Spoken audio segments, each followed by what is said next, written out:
Sama-sama nating pasalamatan ng Diyos para sa second Sunday ng ating ng month na to, na July.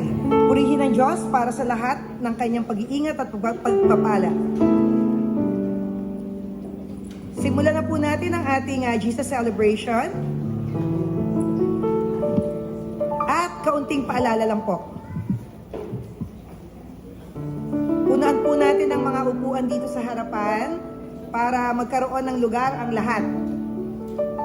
Ilagay po natin sa silent mode ang ating mga mobile phones bilang paggalang sa ating kapwa na nais ng katahimikan.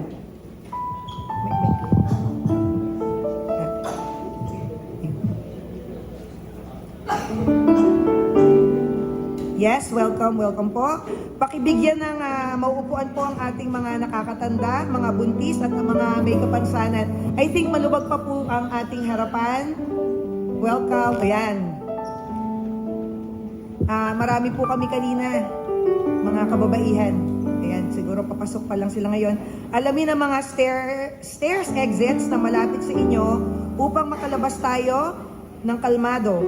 Kung sakaling kailangan natin mag-evacuate, okay, sa oras ng emergency at kung kinakailangan, tayo ay, okay, okay, tayo po ay tumayo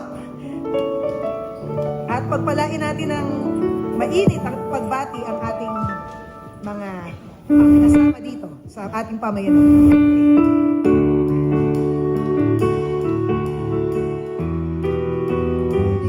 I love the thrill that I feel when I get together with God's wonderful people. Love the thrill that I feel when I get together with God's wonderful people. What a sight just to see all the happy faces, praising God in heavenly places. What a thrill that I feel when I get together with God's wonderful people.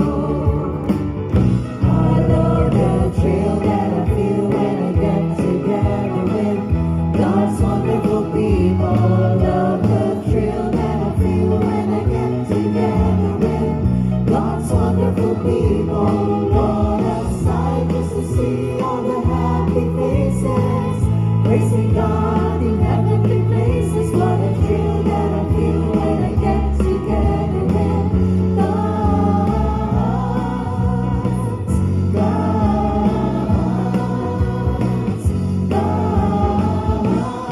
wonderful people.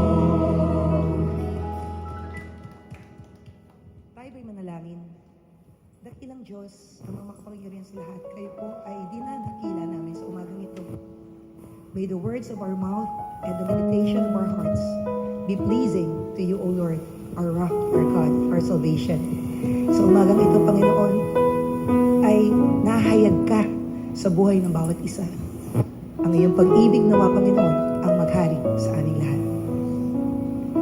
Sa sandali pong ito ay mag-moment of silence po tayo for our personal petitions and prayers.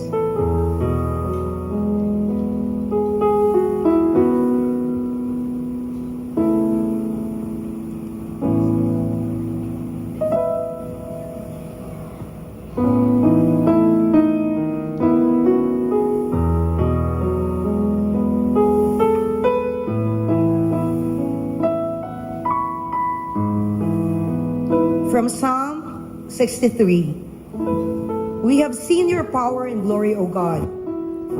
Your love means more than life. So right now, we will praise you. And as long as we live, we will pray and sing praises to you. Praise the Lord! Goodness and mercies will follow us all the days of our lives, Lord. And because of that, Lord, we want to give you praise. Thank you, God.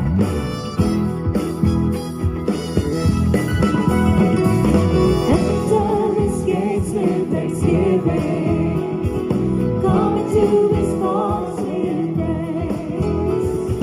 Enter his presence rejoicing, singing great and mighty is his name. Praise him with the sound of the trumpet. Praise him with timbrel and harp.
nagkukulang. Itaas ang ngalan niya, lahat ng nilikha. Napakabuti niya ng ating Diyos. Napakabuti ng ating Diyos, di siya nagbabago. Napakabuti ng ating Diyos, di siya nagkukulang.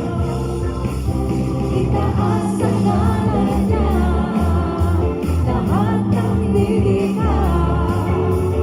Napakabuti nga ng ating Diyos. Ang nais ko'y magpasalamat sa ating Diyos. Ang nais ko ay magpuri, itaas ang ngalan ni Jesus. Napakabuti ng ating Diyos, di siya nagbabago. Napakabuti ng ating Diyos, di siya nagkukulang. Itaas ang ngalan niya, lahat ng nilikha. Napakabuti nga ng ating Diyos. Ang nais ko'y magpasalamat sa ating Diyos. Ang nais ko ay mapuri, itaas ang ngalan ni Jesus. Napakabuti ng ating Diyos, di siya nagbabago. Napakabuti ng ating Diyos, di siya nagkukulang. Itaas ang ngalan niya, lahat ng nilikha. Napakabuti nga ng ating Diyos. Itaas ang ngalan niya, lahat ng nilikha. Napakabuti nga ng ating Diyos. Napakabuti nga ng ating Diyos. Salamat, salamat, salamat sa kabutihan niyo sa bawat isa sa amin. Panginoon, maraming salamat sa inyong katapatan. Nagpapasalamat po kami dahil minsan hindi na namin maintindihan kung bakit napakabuti niyo sa bawat isa sa amin. Araw-araw po ay nararanasan namin ito. Araw-araw po, Panginoon, ay pinapakita niyo kung gaano kayo kabuti at yung pagmamahal niyo, Panginoon, ay iniaabot niyo sa bawat isa. Maraming, maraming salamat po.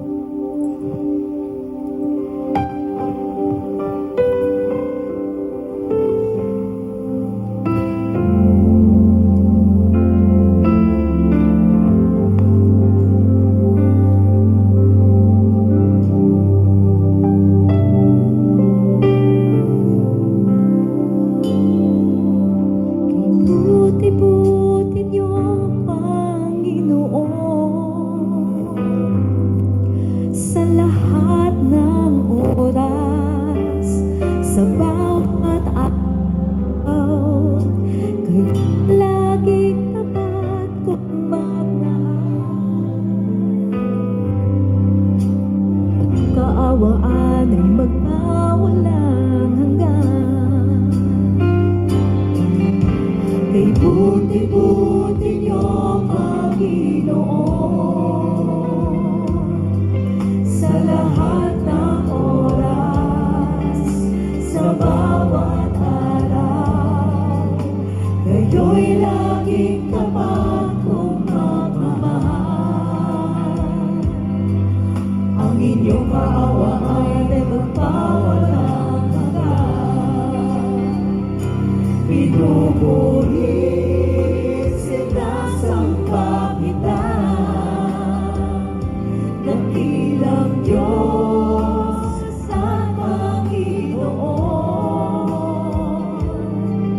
Tunay nga kayo'y walang katulad, tunay nga kayo'y di nagbabago, mabuti mabuting Diyos na sa amin nagmamahal.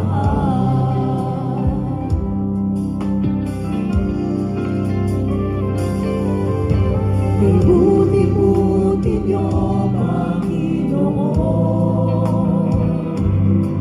sa lahat ng oras, sa bawat araw, kayo'y laging tapat kong magmahal. Ang inyong kaawaan ay magkawalang hanggan. Pinupuri, sinasamba kita, dakilang Diyos at Panginoon. Tunay nga kayo'y walang katulad, tunay nga kayo'y di nagbabago, mabuting Diyos na sa amin nagmamahal. Pinupuri, sinasamba kita, dakilang Diyos at Panginoon.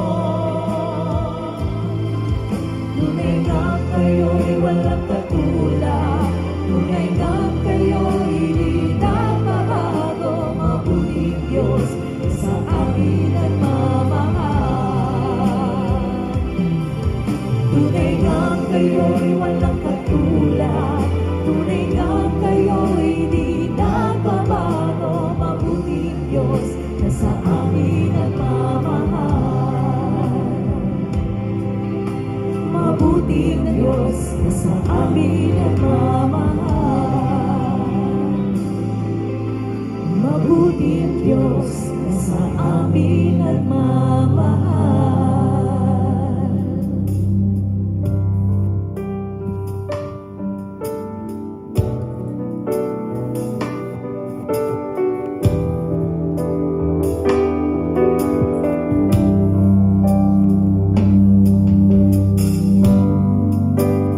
You've been so good as you could.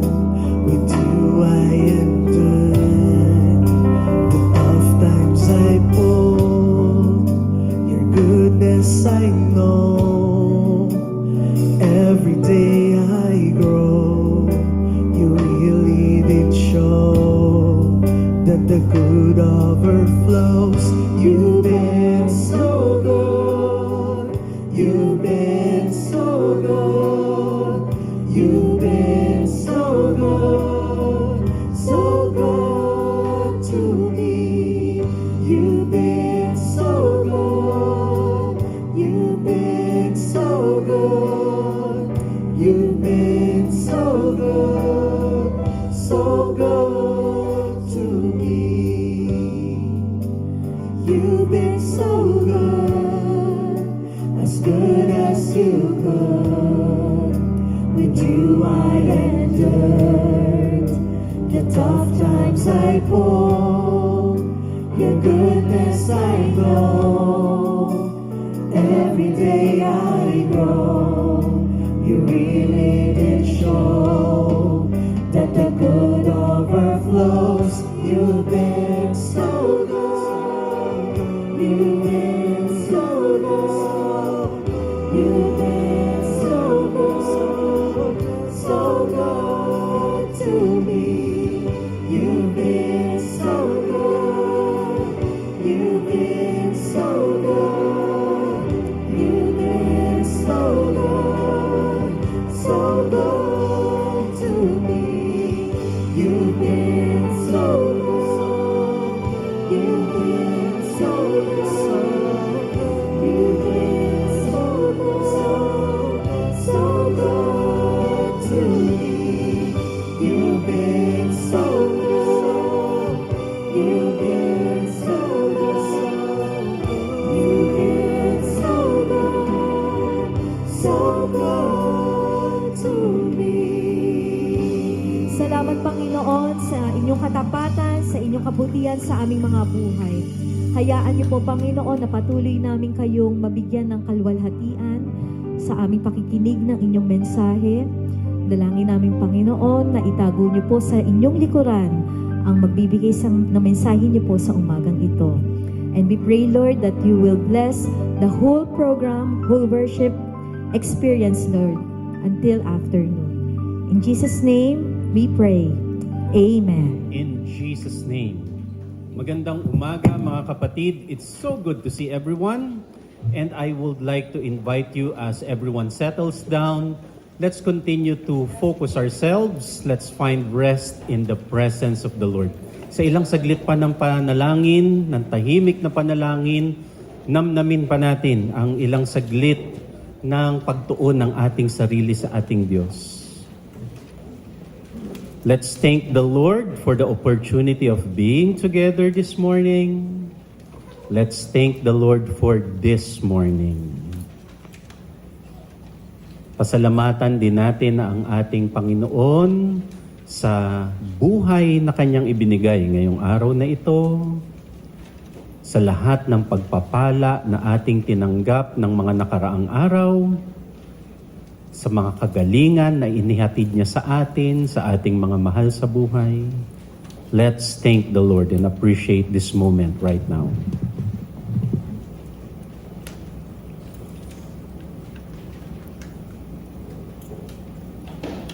And also in the spirit of gratitude, mga kapatid, ang aking paanyaya, isa-isang tabi niyo muna ang inyong mga iniintindi, isa-isang tabi niyo muna ang inyong mga pinagkakaabalahan. Hanapin ang kapahingahan ngayon sa presensya ng Panginoon. Let's find rest. Let's find fresh strength in the presence of the Lord. Absorb it right now. Inhale the new Spirit of the Lord and exhale fresh energy. Once more, inhale the new Spirit of the Lord and exhale fresh energy. Yes, let us find rest in the Spirit of the Lord. Father, marami pong salamat sa aming pagtitipon. Marami pong salamat sa aming bulwagan na ito. Marami pong salamat sa aming pamayanan. At mayroon kaming pagkakataon para makapagpalakasan sa isa't isa. We have the chance, the opportunity to strengthen and encourage one another. We have this chance to find joy in the presence of each other. And we have the chance to receive new enlightenment from you, our Lord. Again, we thank you and we expect good things, great things, as we seek your presence, as we touch your Spirit in the name of our Lord Jesus. Proverbs 18:21. The tongue has the power of life and death. Words are never really neutral. Sometimes we speak as though our words don't matter, but they often leave a deeper impact than we realize. Minsan akala natin yung mga binibitawan nating salita, wala lang. Kaya nga sabi ngayon, mema. Kasi mema sabi, akala natin, wala lang yung talab, wala lang talaga yung ibig sabihin, pero malalim pala yung nagiging epekto nito sa mga taong nakakarinig sa ating paligid. The words we speak can either bring life or bring harm. They affect not only the people around us, but it also shape the kind of people we ourselves become. Wounds caused by words can remain for years. Many of us can still remember hurtful words. Tayo mismo, meron tayong mga narinig o natanggap na masasakit na salita. Matagal na yon, pero hanggang ngayon pagka naiisip natin, parang makirot pa rin sa damdamin, di ba? If words have power to give life, words also have the power to wound. Maaaring makasugat ang pananalita. What are the harmful words that often go unnoticed?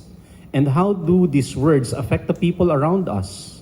Paano rin siya nakakaapekto sa atin na nagsasalita? This is the first part of today's shared reflection na pinamagatan nating Words That Harm. Ano-ano ang mga salita o pananalita na nakakasakit? What are the words that harm? First, na gusto kong puntuhin, the words of rejection. Yun ang isa sa pinakamasakit, lalo para sa ating mga Pinoy. Sa ating kasing mga Pilipino, ayaw na ayaw natin yung tinatanggihan. Masakit para sa atin yung matanggihan. Hindi lang ito yung dahil sa salitang hindi o kaya nasabihan ka ng ayaw o hindi, kundi dahil sa atin kasi ang pagtanggi ay pagbabaliwala sa taong lumalapit. If we look closely to our Filipino psychology, ang paglapit sa isang tao ay hindi basta-basta. Yang kasing paglapit na yan, hindi ka naman biglang a-approach lang sa kung kanino man. Dumaraan tayo sa isang mahabang proseso ng pagpapahiwatig. May pag-iingat, may pakiramdaman, at may takot na baka mapahiya o ma-reject. Yun ang mas malalim na ibig sabihin ng rejection sa atin. That's why words of rejection, it hurts para sa atin. Ang paglapit natin sa mga tao, dumaraan yan sa iba't ibang levels. Halimbawa, level 1. Bago ka makalapit, meron munang level 1, paramdam. Di ba, hindi ka kaagad na-approach, meron ka munang paramdam. Ibig sabihin niya, magpapapansin ka muna, magpaparinig, may pasimpleng pakita ng interest, tsaka palang darating yung level 2. Ano yung level 2? Meron ka ng pagpaparating. So ipinapaabot mo, kaya pinapasabi mo sa iba yung nasa isip mo, yung nararamdaman mo. Hindi pa yan yung paglapit. Kasi pagkatapos ng level 2, meron pang level 3. Ano yung level 3? Yung pagtatapat. Doon ka na magsasalita ng diretsya. Kung ano yung nasa loob mo, kung ano yung gusto mo, o kung may hinihiling ka, may inilalapit ka, doon mo pa lang siya babanggitin. At saka pa lang yung level 4. Yung mismong paglapit. Na kung saan pag nakatawid ka na sa level 1, level 2, level 3, tsaka ka pa lang makakapag-beso-beso. Tsaka ka pa lang makakapag-handshake, makakalapit ng gusto, tsaka mo pa lang siya nakakausap o nakakakwentuhan. So imagine this, my brothers and sisters. Sa bawat antas, may pag-iingat. Kasi ayaw nating magmukhang presko. Yan, Filipino psychology yon. May ibig sabihin natin salitang presko, hindi yan yung bagong ligo. Ibig natin sa salitang presko, masyadong mahangin, di ba? Sa atin may mga ibig sabihin yon. Ayaw nating maging assuming. Right? Ayaw natin masyadong maging agresibo.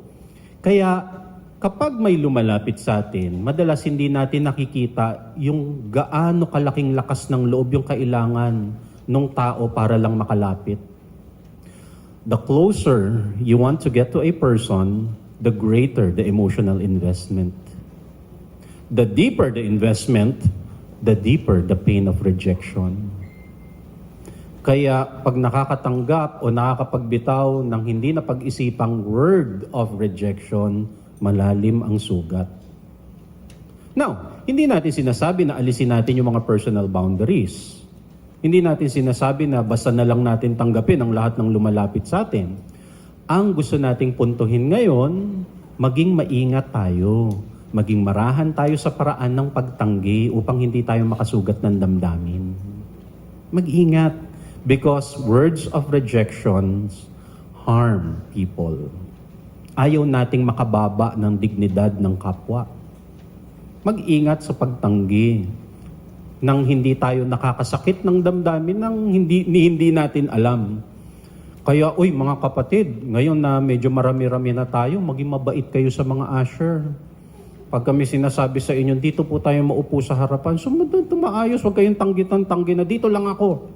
Siyempre, nasasaktan sila kasi nga, di ba may levels ang paglapit? Kaya nga natin siya dinidiscuss. Ang laking paghahanda ng kalooban nila para lapitan kayo na, Kuya, Ate, dito po kayo sa harapan. Tapos ikaw yung parang di mo lang siya narinig. Rejection yun. Nahihirapan sila. Ang rejection kasi, hindi lang yan yung sa simpleng pagsabi ng no. Ang rejection ay yung parang ipinapadama natin na hindi mahalaga yung tao na nag-ipon siya ng lakas ng loob para lang malapitan ka at masabi yung kailangan niya sa'yo. Yun ang rejection. At ang sugat ng rejection, Hindi lang yun yung napahindian ka. Hindi lang yun yung inayawan ka. Ang talagang sugat ng rejection ay yung hindi pinahalagahan yung paglapit mo. Kaya nga pag may lumalapit, maging maingat, maging marahan. Halimbawa, inaalok ka ng kung ano mang gusto mo ng kape. Again, dito sa ministry natin, maraming ganyan. Nagiging kind kasi tayo dahil inaalala natin yung kapakanan ng mga dumarating natin ng mga attendees. So, iniimbita ka nila, halimbawa, gusto mong kape, gusto mong makisali sa Bible study. Ikaw naman, puro ayaw ka, ayaw. Pag mga nakakabenting alok na sa'yo na sumali ka ng Bible study, makahalata ka naman na umupo ka na kasi. Ano pa bang hinihintay mo? 'Di ba? Ganun siya. O gusto nyo bang maipag-pray?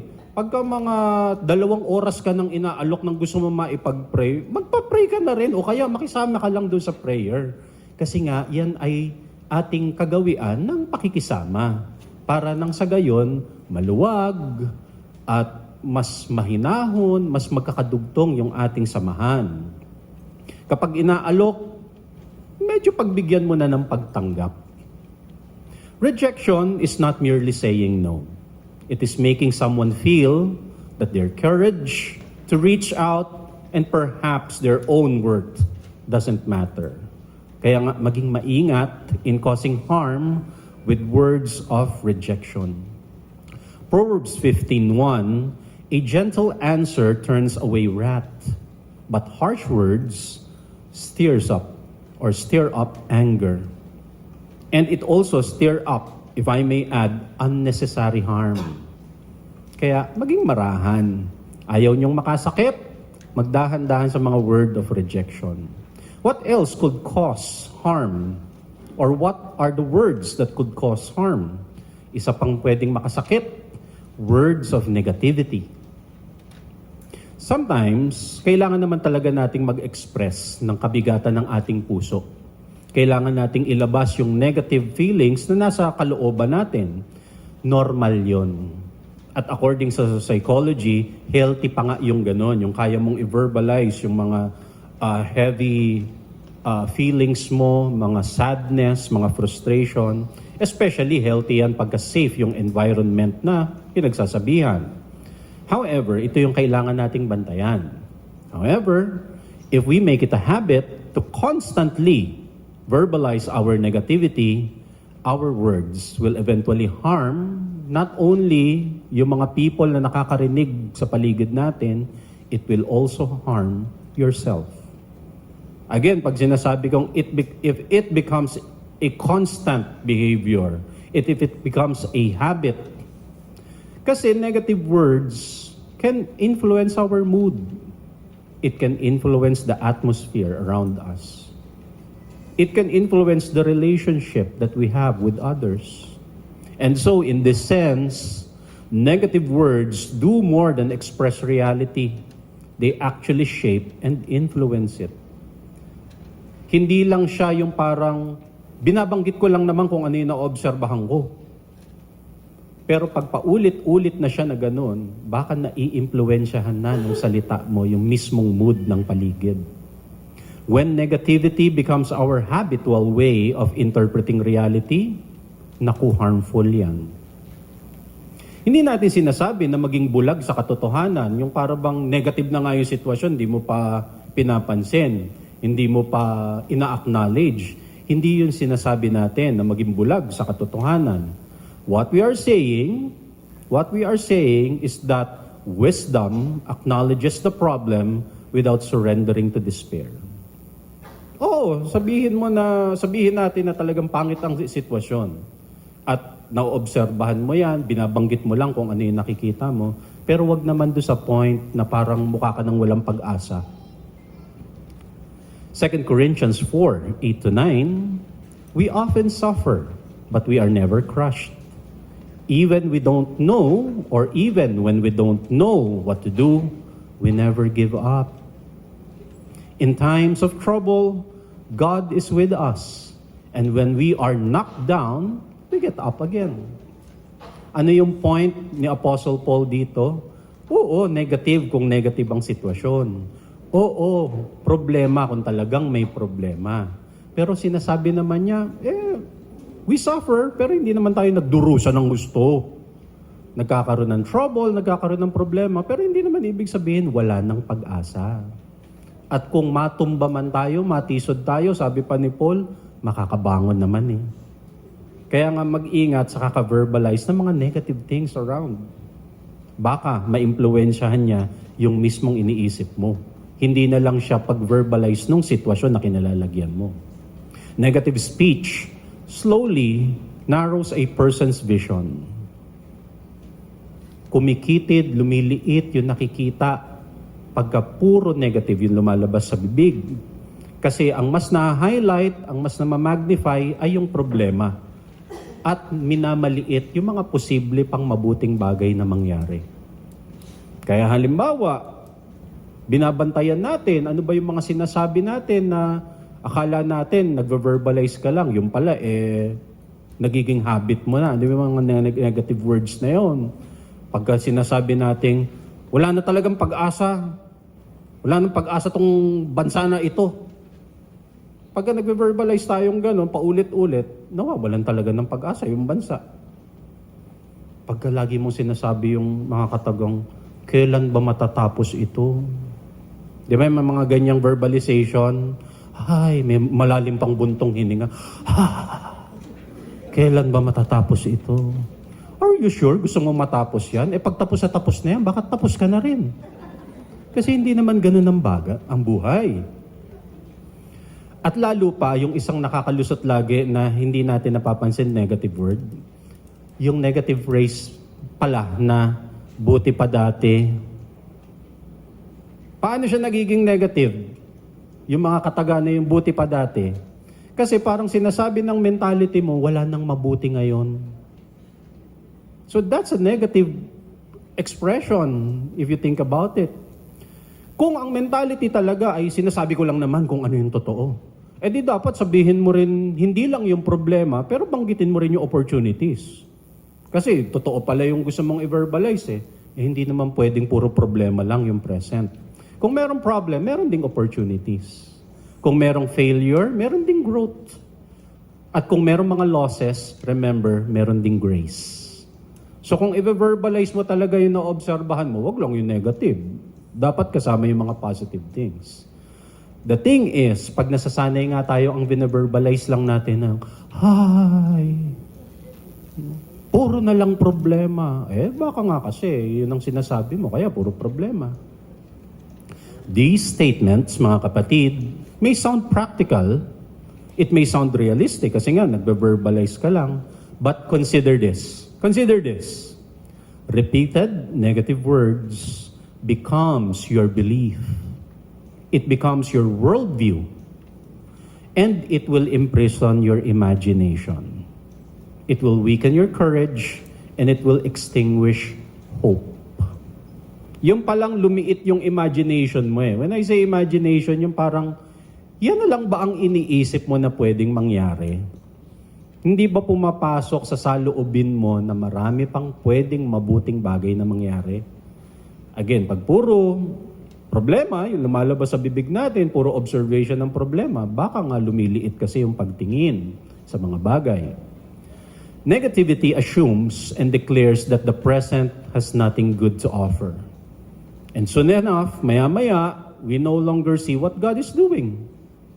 Kasi sinanay natin yung sarili natin na ang hinahanap natin ay yung mga bagay na mali, yung mga bagay na problema. At isa pa, lagi kong binabanggit nga, negativity is contagious. Nakakahawa ang pagiging negative. A consistently negative voice, maya-maya, mababa na yung moral ng pamilya kasi yun ang lagi nilang naririnig. Nakaka-discourage ka ng kapwa. Kung nasa opisina ka, kung nasa workplace ka, ang hirap kasama nung taong puro reklamo. Ang traffic! Ganun na lang tuwing umaga, pagpasok nyo ng alas 8, yun ang una mong maririnig sa kanya. Ang traffic! Ang hirap-hirap. Baka kaya tuloy ang hirap din sa opisina. Kaya may point yung mga tindero, lalo na pagka naglakad-lakad kayo sa Binondo, pagka busangot yung mukha mo, pinapalayas ka nila doon sa harap ng tindahan. Kasi nakakamagnet ka. Sabi nga nila, pangit yung buena mano. Ayaw nila kasi buksan nga yung energy nung araw nang nakabusangot. Kasi may point, nakaka-drain kasi siya ng energy. Negative words do not merely describe reality. They shape the reality people begin to believe. Proverbs 12:25, anxiety, and I will add, anxious and negative words weighs down the heart. Nakakabigat siya ng puso. Ano pa ang mga nakakasakit? What are the words that harm? What else? Words of anger. Anger, I'd like to point out, is a normal behavior. Hindi tayo dapat malito o makonfuse na porke Christian ka na, di ba, dapat hindi ka na nagagalit. Hindi ka na magagalit pag wala ka ng buhay. Pero hanggat buhay ka, hanggat tao ka, makakaramdam ka ng emotions. At kasama sa emotional spectrum, ang galit. Anger is a normal human emotion. At dapat pangang magalit, lalo na pagka merong injustice, pagka merong wrongdoing, ay dapat lang talagang magalit. And you know, interestingly, the Bible doesn't teach us never to be angry. Hindi yun ang tinuturo ng Bible, na wala ka makikita sa Bible na dapat di ka magalit. Hindi kasi ganun na ang pananaw ng written word dahil alam niya na tao tayo. Instead, the Bible warns us not to let anger control our lives. Yun ang pinag-iingat ng Bible. Hindi tayo dapat kontrolin ang galit, hindi dapat mamuno ang galit sa ating isip at kalooban. Ephesians 4:26, when you are angry, do not let anger make you sin. Ang linaw, when you are angry, so ibig sabihin magagalit ka. Makakaramdam ka ng galit. Pero ang sinasabi niya, don't let that anger make you sin. At sabi pa niya, don't stay angry all day. Kasi pag maghapon kang galit, ang unang talo, higit sa lahat, ikaw, yung sarili mo. Sabi pa nga nung ibang version, do not let the sun go down, that your heart is feeling anger. Yun ang sinasabi. Ang point niya lang, huwag mong pagtagalin yung galit sa dibdib mo. Nakakaramdam ka, pero pagka lumipas na yung 2 oras, 3 oras, pawalan mo na yan.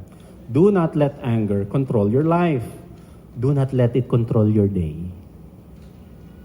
Wag. Anger is also not a way of communication. Oo, emosyon siya, pero hindi natin siya dapat ginagamit na paraan ng ating pananalita. May mga pagkakataon kasi na ginagamit natin ang galit sa ating salita kasi gusto nating manaig. Gusto nating manalo sa conversation. Kaysa makita ng malinaw kung ano yung totoong sitwasyon, ginagamitan natin ang galit. Now, the problem here is that angry communication exaggerates reality. Anong ibig ko sabihin dyan? Pag galit ka, na-exaggerate niya yung mga bagay. Anong ibig na sabihin? Kaya, pag galit ka, di ba sinasabi mo, lagi ka na lang ganyan. Pero ang totoo, lagi ba talaga siyang ganyan? Galit ka lang, kaya mo nasasabi na lagi siyang ganyan. Mainit yung ulo mo. Pag sinasabi mong, hindi na kita mahal. Pero pagka lumabas siya ng pinto, hinahanap-hanap mo naman, uy, bumalik ka na dito. Kasi nga, nasasabi mo yan dahil galit ka. Anger exaggerates reality. Anger exaggerates or worsen our point of view. Kaya nga sa atin, sinasabi natin yung mga ganyang salita, bugso lang yun ng damdamin. Huwag mo na pansinin kasi hindi naman totoo. Ngayon mga kapatid, pag-ingatan natin yung mga words of anger. Kasi maaaring manalo ka sa usapan dahil ginamitan mo ng galit eh. Ginamitan mo ng masakit na pananalita. But you know what? Talo ka sa pakikipagkapwa. Talo ka sa relationship. Kapag nabanggit na yung mga masasakit na salita para lang manalo ka dun sa diskusyon, hindi mo na yun mababawi. Kapag nakapag-release ka na ng hurtful words, angry words, hindi mo na siya mababawi. Kahit na anong sorry mo, oo, nag-sorry ka naman, nag-apologize at nagkabuo kayo later on, pero na-release mo na. papasok na yon sa core memory ng tao. At pagka dumadating yung lungkot, dadalaw at dadalaw yung memory na yon. Kaya nga, bago maglabas ng angry word, mag-isip ng mabuti. Again, even if we later apologize, the feeling of hurt stays. The memory of those hurtful words, it can remain even after many years. At alam niyo yung sinasabi ko kasi meron kayong naiisip na masakit na salita. Maraming taon na ang lumipas pero naaalala niyo pa rin. Kahit tapos na yung issue, sarado na yung problema, ang point narinig niyo na kasi. Proverbs 12:18, the words of the reckless pierce like swords. Mag-ingat na huwag tayong makasugat ng puso. Kapag ganyan ang nakasanayan, lalo na sa tahanan, sa mga relationship, sa mga mag-asawa, pag nakakasanayan na laging galit yung ginagamit na communication, alam nyo, mag-iiba yung atmosphere. Alam nyo kung bakit? Kasi yung mga tao sa paligid mo, nag-iingat na lang tuloy lagi dahil takot na biglang mo silang bubungangaan. Natatakot sila na baka biglang mag-outburst na naman. Baka mag-high pitch na naman. Kaya mapapansin mo yung mga tao sa paligid tumatahimik na lang pag nandiyan ka.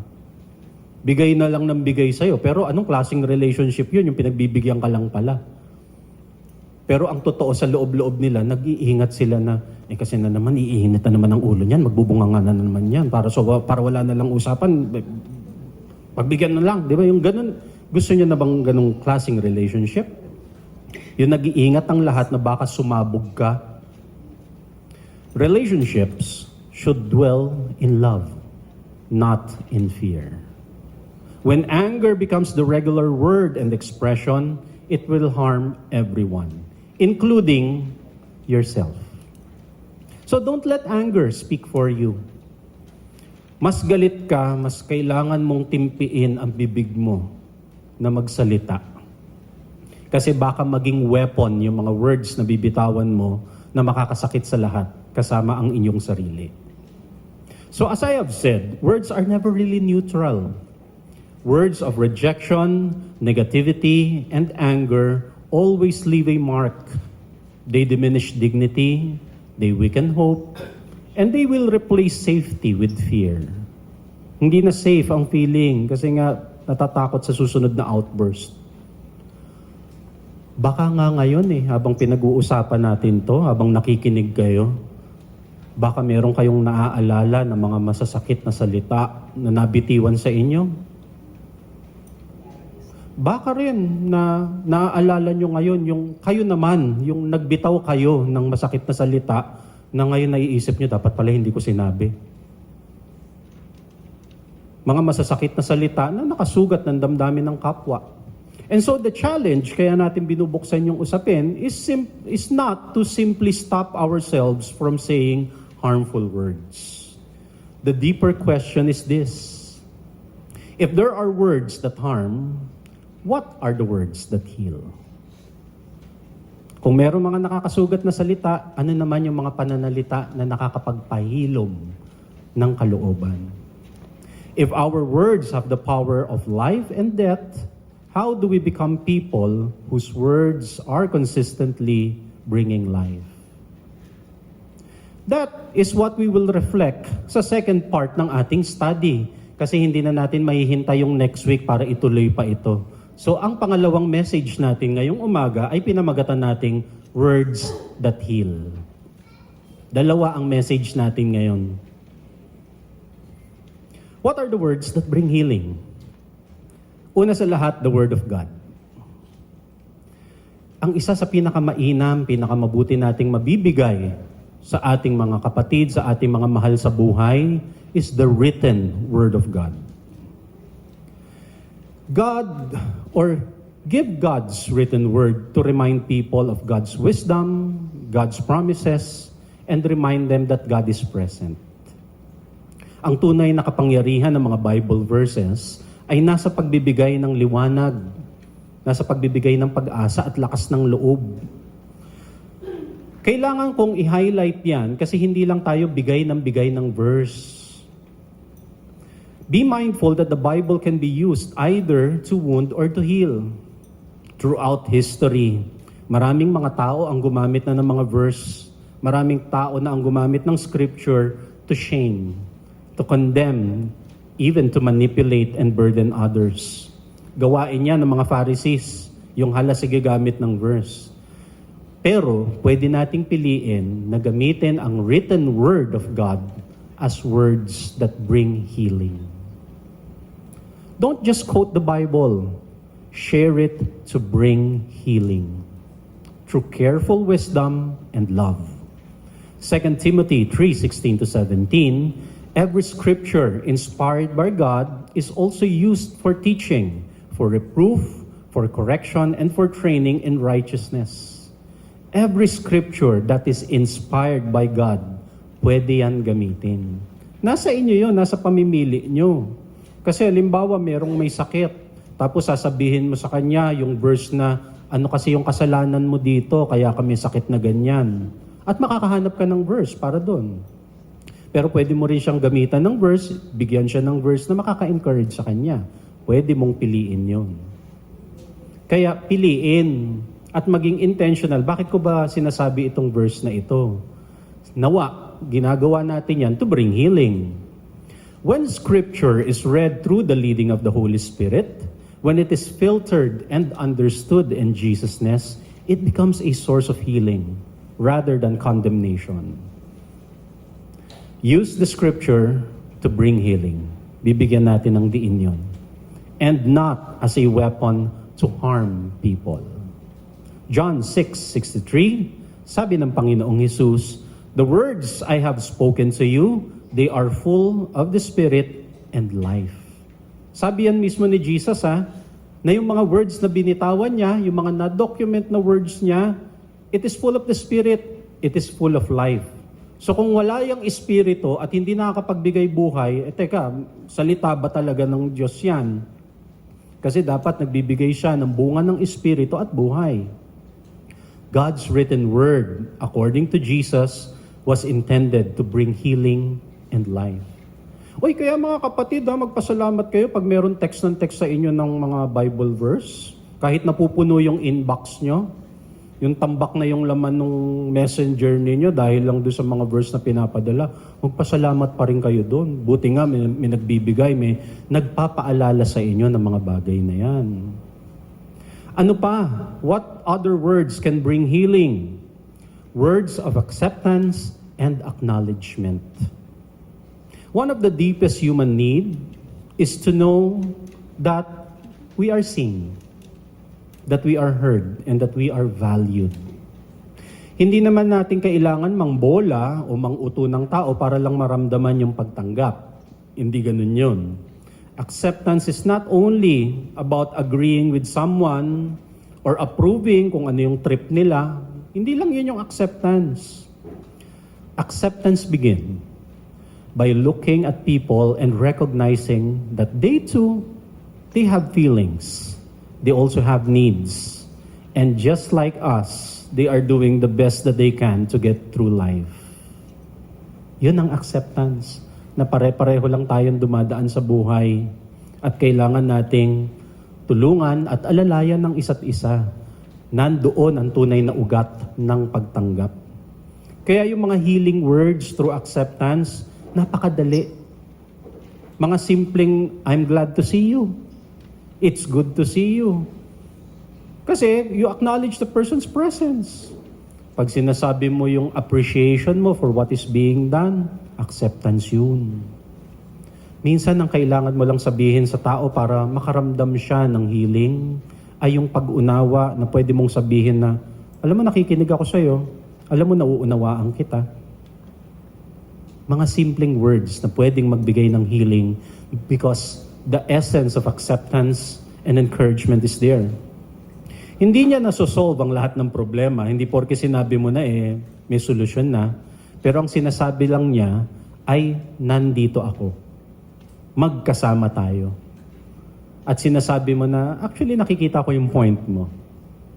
It recognizes other people's feelings, position, and presence.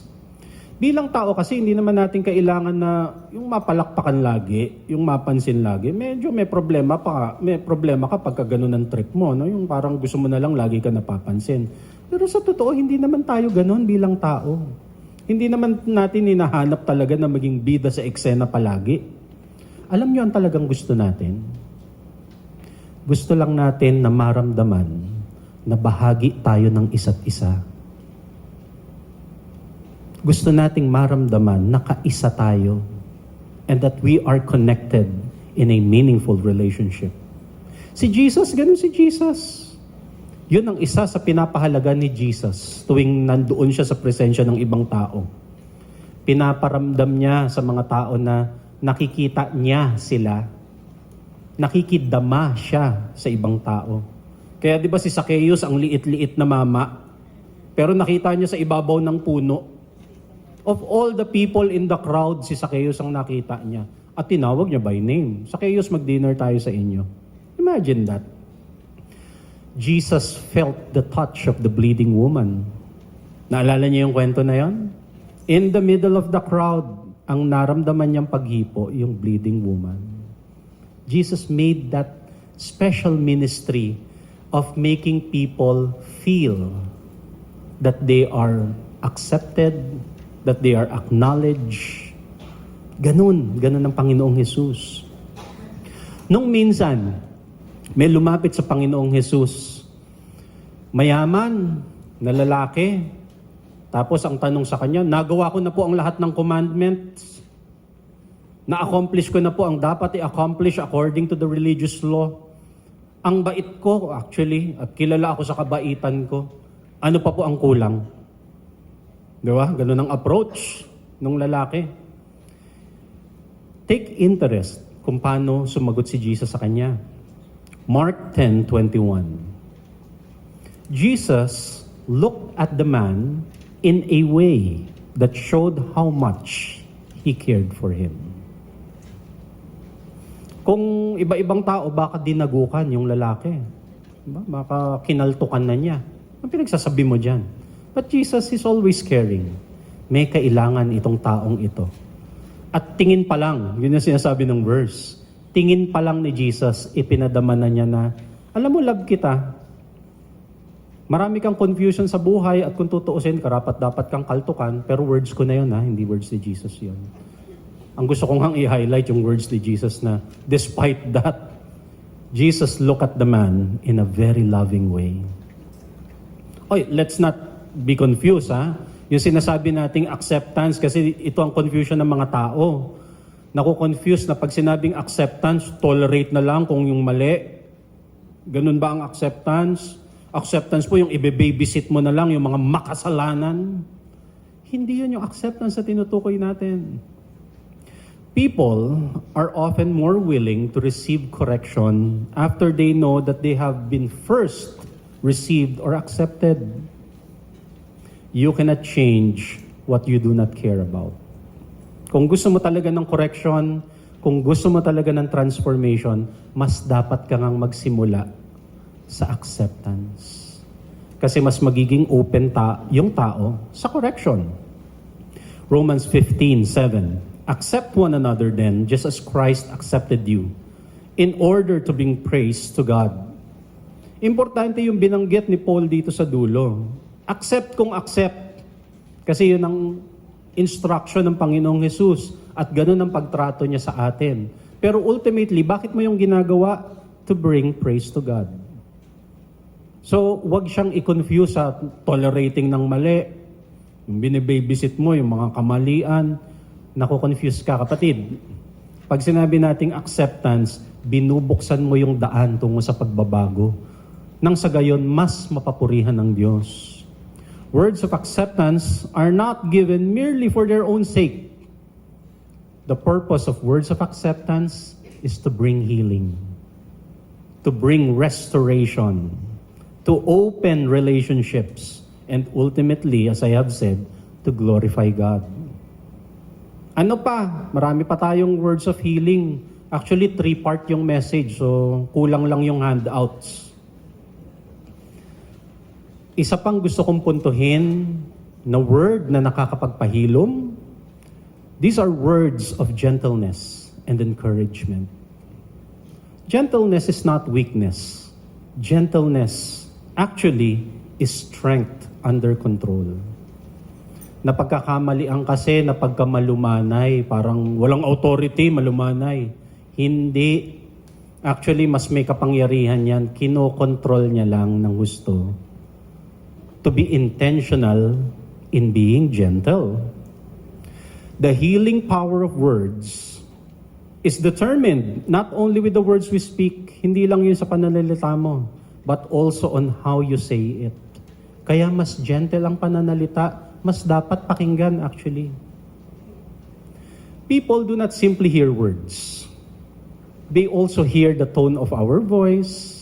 Hindi lang yung salita ang naririnig ng tao, pinapakinggan din ng mga tao yung facial expression ninyo. Pinapakinggan nila yung body language mo sa kung ano yung sinasabi mo. And people also take into account yung timing ng pagsasalita at saka attitude. Kaya nga, bago pa man marinig yung sinasabi mo, actually meron ka ng mensahe na pinapahayag sa pamamagitan ng mga facial expression mo, yung presence mo, yung pagkatao mo habang nagsasalita ka. Halimbawa, pag sinabi mong, halika dito, mag-iiba-iba, magbabago-bago yung ibig sabihin ng dalawang word na yan. Depende sa tone. Di ba? Depende sa facial expression. Depende sa body language at saka sa attitude. O kunwari, exercise. Sabihin niyo yung, halika dito, nang nagmamadali ka. O, 1, 2, 3, halika dito. Ay, go, acting workshop ito. O, sabihin niyo siya na kunwari nagmamadali ka, halika dito, go. O, sabihin mo naman ngayon nang meron kang ibibigay na regalo. Ready? Go. O, di ba nagbabago? Same words. Kunwari, may sasabihin ka sa mister mo. 1, 2, 3, go! O, di ba nag-iba-iba? Depende sa mood ninyong mga asawang babae? Diba? Ang point ko dito, gentleness becomes a healing word. Depende sa paggamit ninyo. Kaya minsan, meron kang gustong sabihin, oo, sinasabi mo yung exact words, pero isaalang-alang mo yung gentleness ng tone. Yung gentleness ng facial expression. At wag mong ikatwiran na ganito kasi talaga yung mukha ko. Kasi mangot. Pwede namang i-exercise yan. Words of encouragement and gentleness is more than just giving compliments. Hindi yun yung point. It is about our intentional choice to bring a certain atmosphere, a certain mood, a certain spirit. Yung spirit na yon, yung sana yung spirit ng encouragement and ng gentleness. Sometimes, encouragement can sound like, don't give up. Di ba? Mga encouraging word yan eh. Don't give up, huwag kang susuko, kaya mo yan. Pero alam nyo, pwede rin maging words of encouragement yung silence. Yung manahimik ka lang, yung nasa pagmumukha mo na pinapakinggan mo yung taong nagsasalita sa harap mo. Sinasabi ng body language mo na nandito ako sa tabi mo.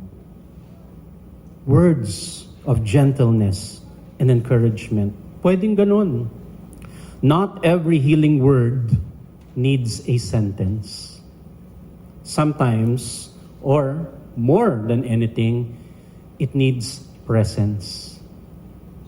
Sometimes, gentleness speaks louder than words. Nandoon ang talagang gentleness. Philippians 4:5, always be gentle with others. The Lord will soon be here. And on the other side, gentleness also has a responsibility on the part of the listener. Kung ikaw naman yung pinagsasalitaan in a gentle way, makinig ka rin. Kasi merong mga tao na pagka hindi binubulyawan, hindi nakikinig. Merong mga tao na hindi nila magets yung sinasabi mo hanggat di mo sila minumura. Totoo. Observation nga yan ni Pilosopo Tasio sa No Limit Tangere. Sabi ni Pilosopo Tasio, masakit na magsalita sa paraan na nakakasakit ng damdamin, ngunit yun lang ang paraan na kanilang nauunawaan. Ang point niya, mayroong mga tao na kailangan mo pang sigawan, kailangan mo lakasan ng boses bago makinig sa iyo. Kung ikaw, yung tao na yon, buksan mo naman yung iyong pananaw, liwanag at puso, papasukin ng liwanag sa kalooban. Seryosohin mo yung mga bagay na sinasabi sa'yo kahit pa gentle yung approach. Huwag nating puwersahin yung mga tao na nagmamalasakit sa atin na kailangan pa nilang mapatira ng litid bago natin sila seryosohin. Don't force those who love us to raise their voices just to be heard. Kaya nga, yung mga anak, nirereklamo niyo yung mga nanay niyo na, si mama, lagi na lang sigaw ng sigaw. Kasi nga, hindi ka nakikinig. Kailangan pang tawag, ayan na ang daddy mo, ayan na ang daddy mo. Diba? Kasi yung daddy mo talagang sisigawan ka, may kasama pang sinturon. Huwag mo nang hintayin yung eksena na yon. Don't force your loved ones. Love ka nila eh. Love ka nila, they care for you. Tapos hindi mo sila pinapakinggan ng maayos. Gentleness creates an atmosphere where people feel safe. Yun sana, para lahat ay makinig at makatanggap ng angkop na correction. Encouragement reminds people that God is working. And so, the strongest voice is not always the loudest voice. The strongest voice can be gentle. It can be gentle enough to heal. Kailangan pakinggan yun. Again, from Proverbs 18:21, the tongue has the power of life and death. Sa ating dalawang mensahe ngayong araw na ito, nakita natin ang dalawang maaring bunga ng pananalita. Our words can reject or accept. They can spread negativity. It can also inspire hope. They can be driven by anger. Our words could be very angry, or it could be marked by gentleness. Words can wound. Words can also heal. Araw-araw, tayo ang pipili kung anong salita ang gagamitin natin. Tayo ang pipili nun. Ang challenge ay hindi lang yung basta pumili ng mga words. Meron kasing mga tao na magaling ang vocabulary. So, malawak-lawak yung mga choice of words nila. Pero hindi lang yon yung ating gustong maging goal. Ang totoong challenge, my good friends, my brothers, my sisters, ang totoong challenge ay paano tayo mismo sa ating sarili mababago yung pananaw natin. Nang sa gayon, yung salita ng paghilom ay manggagaling sa kailaliman ng puso natin. Kasi ano bang sabi ni Jesus? Out of the abundance of the heart, the mouth speaks. So, bago mo ayusin yung mga choice of words mo, ang talagang dapat ayusin, yung kondisyon ng puso. If our hearts are filled with pain, we will speak words of harm naturally. But if our hearts are filled with the Spirit, then our words will be filled with healing, naturally rin. Nawa, manggaling sa mga puso natin, sa kailaliman ng ating puso, yung mga lalamanin ng ating mga bibig. Nawa ang ating mga salita ay magbigay buhay. Magbigay ito ng sigla, hindi lungkot. Nawa yung mga salita natin magbigay ng liwanag, hindi ng kadiliman. Nawa yung ating mga salita magbigay ng lakas ng loob at hindi ng labis na pag-aalala. Mga kapatid, pagpalain kayong lahat sa pangalan ng Panginoong Hesus.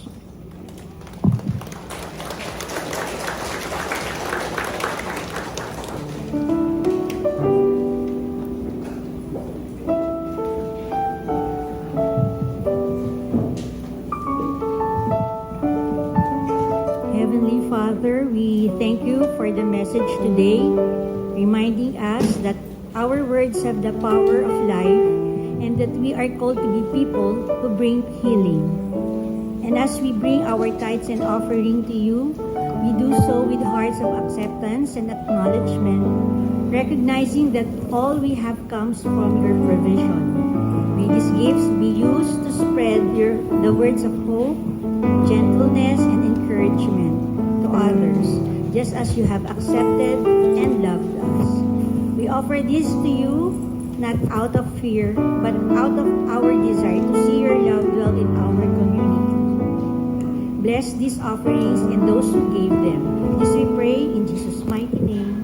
Amen.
Katatapos na shared reflections mula sa ating Kuya John na may pinamagatang words that harm and words that heal,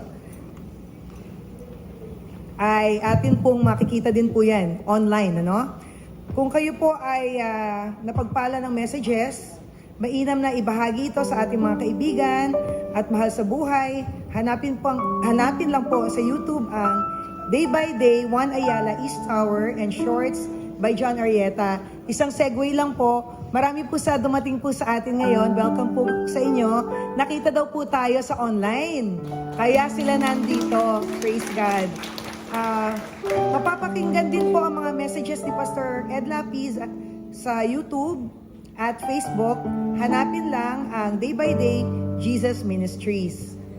Isang mainit na pagbati ang ating ibinabahagi sa ating mga first-time guests.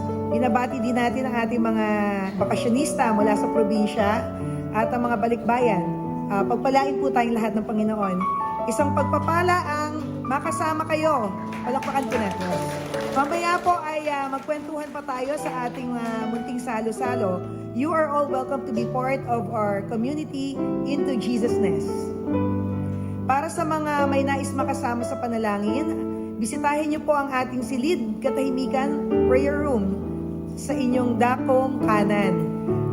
Nakaantabay po ang ating mga prayer ministers para samahan tayo sa ating pananalangin.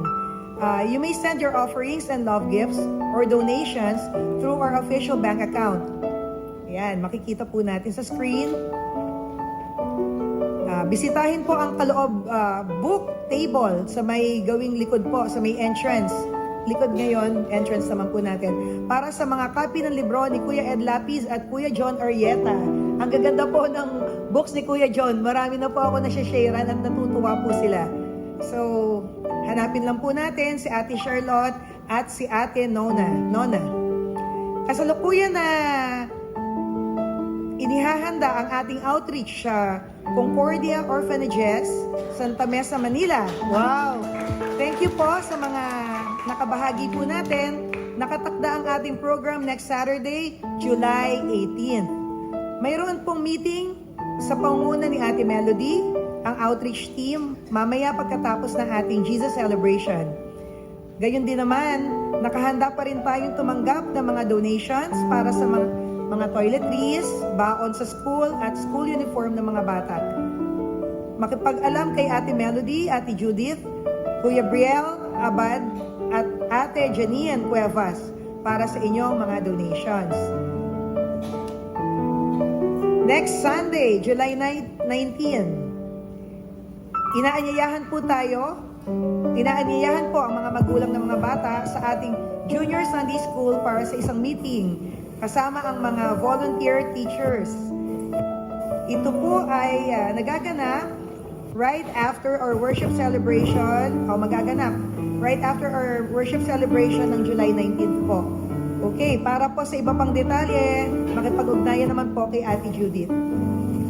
Tinatawagan din po ang lahat ng mga presiders, old, new, at saka yung mga wannabes, mga gusto pong mag-preside, parang yung ginagawa po natin dito.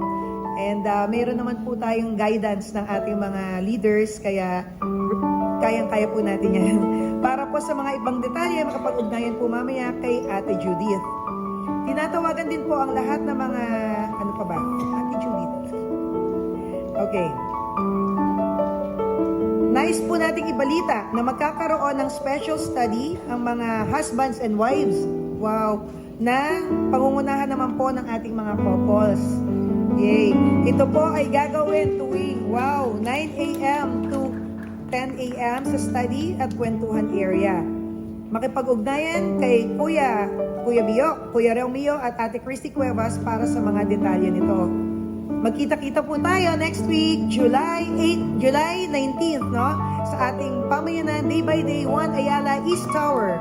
9 a.m. sa ating studies at kwentuhan, 10 a.m. ang ating Jesus Celebration. For our last reminder, laging alisto po tayo at tandaan ang ating mga emergency exits. Kung sa pagkakataon po na may emergency at kailangan nating mag-evacuate sa ating worship hall, mag-assemble tayo tawid ng EDSA. Okay? Sana wag naman, pero para sa iba pang mga gawain, panoorin po natin to. Para sa ating ika-4 na anibersaryo, Day by Day 1A is giving back to the community with our orphanage outreach program at Concordia Children's Services. Noong nakaraang June 26, nagbigay tayo ng school uniform, tamang-tama sa pasukan ng mga bata. Ang ating mga handog ang kanilang ginamit para sa unang araw ng pasukan.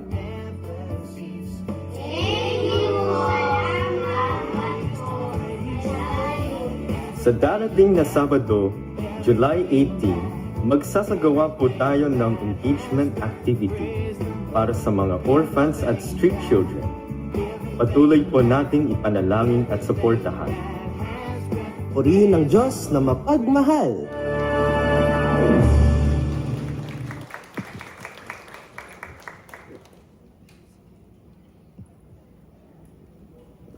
Tayo pong lahat ay tumayo para sa pangwakas na panalangin. Ama naming Diyos, maraming salamat po sa mga salita mo na aming narinig sa umagang ito. Tunay nga o Diyos na nagbigay po sa amin ng inspirasyon ng mga salita mo. Tulungan niyo po kami na maipamuhay ito ma-share din po namin sa aming mga mahal sa buhay. At patuloy, Panginoon, na bigyan niyo kami ng lakas ng loob upang kami ay lumakad ayon lamang sa iyong mga salita, Panginoon. Paging Lord, sa aming paghiwa-hiwalay sa lugar na ito, samahan niyo po kami at patuloy na ang mga salita mo ang mamutawi sa aming mga bibig, sa aming puso't isipan. Mga kapatid, patuloy na samahan po tayo ng Diyos Ama, Diyos Anak, at Banal na Espiritu Santo sumaatin ngayon, bukas at magpakailanman. Amen. Ang kapayapaan ng Panginoon at ang kanyang biyaya'y makamit na tunay sa ating paghayo sa pag-iwalay. Ang pag-ibig ni Kristo sa atin ay mahinlay.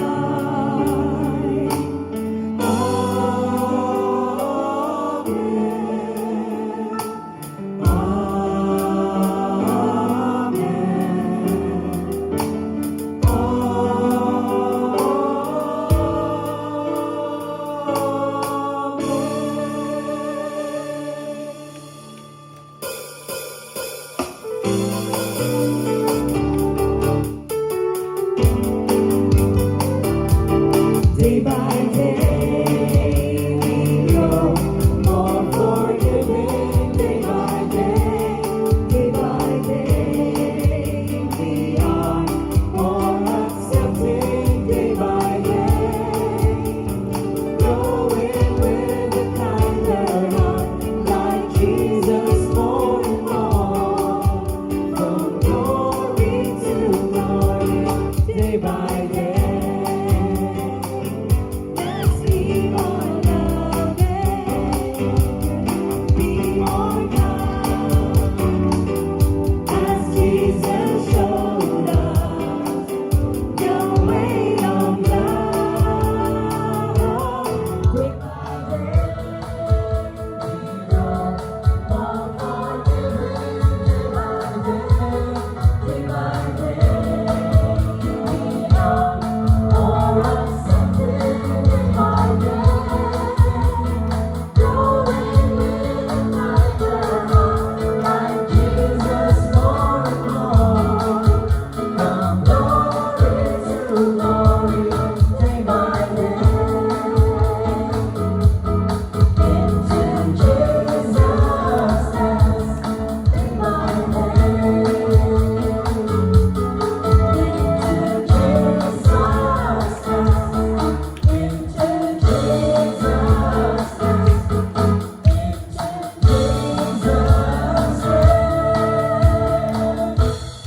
Good morning and thank you, Lord, sa magandang umagang ito. So, God bless you all. Pahabol lang na announcement. Yung mga batang nakita nyo kanina, they are the orphans. Pero pagdating sa Saturday, pakisama sa prayer because we are catering 60 students. So, pakisama sa prayer. Happy birthday kay Ate Nona and Ate Chit! Baka may iba pa kong nag-birthday? Ngayong July? Happy birthday to you. Happy birthday to you. Happy birthday, happy birthday. Happy birthday to you. Salamat sa Panginoon. Okay. Young people, nasasama sa kain tayo tapos tayo practice. Thank you very much. Andrea.